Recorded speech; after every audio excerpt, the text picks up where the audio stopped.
大家好啊！我今日想分享我個午餐食啲咩俾你哋睇嘅，就係諗住食呢個啊，李錦記呢隻蠔皇牛肉撈麵啊，呢個係百佳買嘅，24蚊嘅。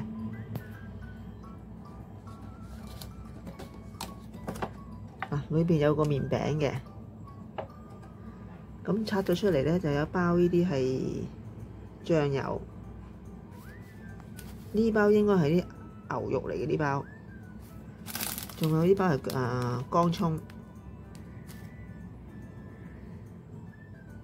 咁另外呢，我諗住仲會加一塊呢隻係梅林牌嘅火腿午餐肉，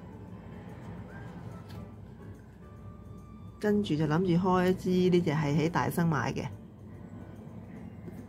呢隻係燕麥拿鐵。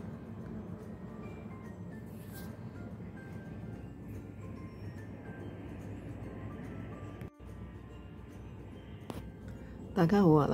嗱，嗰碗蠔皇牛肉撈麵煮好啦，咁咧我就會加隻蛋，同埋加一包呢隻係至尊火腿午餐肉梅林牌嘅，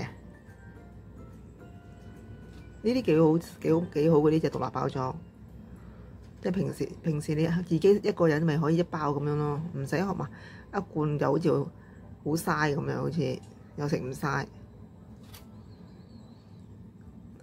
咁有一隻蛋啦，一包午餐肉，一塊午餐肉啦，同埋啲麵即係頭先試過啦，都 OK 嘅，幾好味嘅。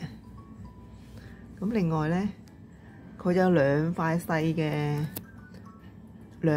細好細粒嘅牛肉，同埋一嚿嘅牛筋。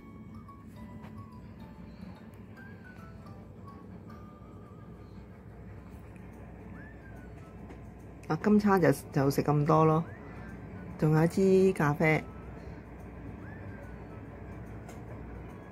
咁好啦，今日分享住咁多先啦，唔該晒。大家好啊！